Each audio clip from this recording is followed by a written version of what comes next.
Quando se fala em Revolução Russa, o que vem à cabeça? Provavelmente Lenin, a queda do czar, o comunismo, mas hoje a gente vai olhar para dois pontos que nem sempre recebem tanta atenção.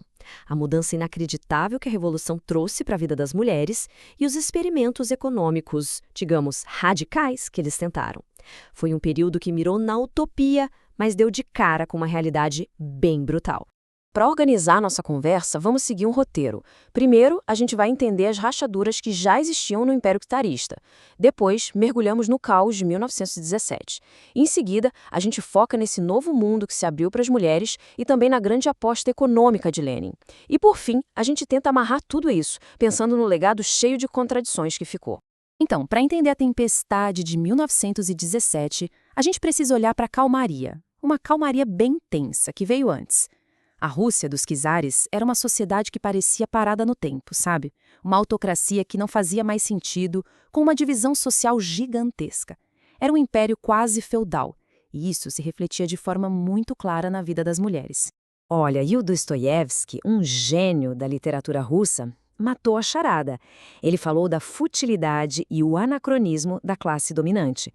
Era exatamente isso, uma elite que vivia de renda da terra, de cargos no governo, muitas vezes sem trabalhar de verdade. Um mundo que parecia muito sofisticado, mas que estava totalmente de costas para a realidade da imensa maioria do povo. E essa divisão social ficava escancarada quando a gente olhava para a vida das mulheres. Eram dois mundos. De um lado, a nobre, que era educada para ser um bibelô, um enfeite de luxo para ser exibida em salões e conseguir um bom casamento. Do outro lado, a camponesa, que era o motor da família, trabalhava de sol a sol, mas que no fim do dia também era submissa a homem. Duas vidas totalmente diferentes, mas com uma coisa em comum: a submissão. E então, veio a Primeira Guerra Mundial. A guerra foi o empurrão que faltava.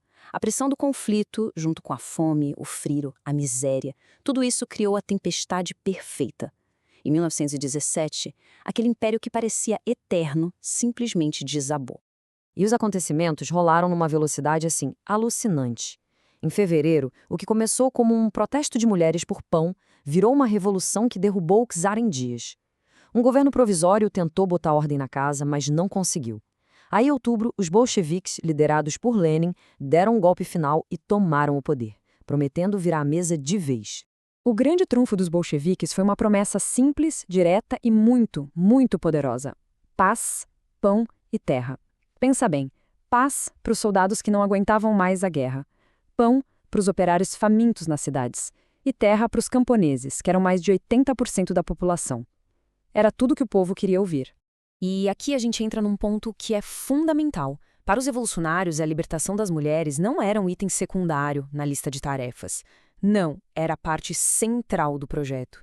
Eles acreditavam que a revolução só seria completa se mudasse de verdade a vida das mulheres. E eles não ficaram só no discurso, foram para a ação, e rápido. Logo no primeiro ano, eles aprovaram leis que eram impensáveis para o resto do mundo naquela época. O divórcio passou a ser um direito fácil de conseguir. O aborto foi legalizado e se tornou gratuito. Acabou aquela história de filho ilegítimo. Foi uma virada de 180 graus. Essa frase da Nadezhda Krupskaya, que era companheira do Lenin e uma figura importantíssima na Revolução, é de uma força incrível. Ela compara a ideia de que mulher nasceu para cuidar da casa com a desculpa que os senhores de escravos usavam. Ou seja, para ela, o trabalho doméstico não era destino, era opressão. E a teoria virou prática, com mulheres como Alexandra Kollontai, que foi, pasmem, a primeira mulher a se tornar ministra de um governo em todo o mundo. Ela começou a criar a estrutura para que o Estado assumisse parte do trabalho doméstico. Creches públicas, maternidades, refeitórios. A ideia era libertar as mulheres para que elas pudessem participar da vida política, do trabalho, da sociedade. Muito bem, vimos a revolução social. Mas e a economia? Como se administra um país gigante, em guerra e completamente quebrado? Bom, os bolcheviques tiveram que se virar e as soluções foram extremas. A primeira tentativa foi o que ficou conhecido como comunismo de guerra. Foi uma medida desesperada para vencer a guerra civil contra os inimigos da Revolução. Basicamente, o Estado tomou controle de tudo, nacionalizou todas as indústrias, acabou com o comércio e começou a confiscar comida dos camponeses na marra. O resultado foi um desastre completo. A produção de alimentos despencou, a fome se espalhou e o campo se revoltou. Vendo que o país ia para o abismo, Lenin teve a coragem de admitir o erro e dar um cavalo de pau. Ele criou a nova política econômica, a NEP. Nas palavras dele, era um passo para trás para dar 2 para frente. Na prática, ele reintroduziu o capitalismo em pequena escala. Acabou com o fisco de grãos, os camponeses agora podiam vender o que sobrava da produção e pequenos comércios voltaram a ser permitidos. A diferença entre as duas políticas é gritante. No comunismo de guerra, o comércio privado era proibido. Na NEP, era permitido para pequenos negócios. Na agricultura, saíram do confisco forçado para a permissão de venda.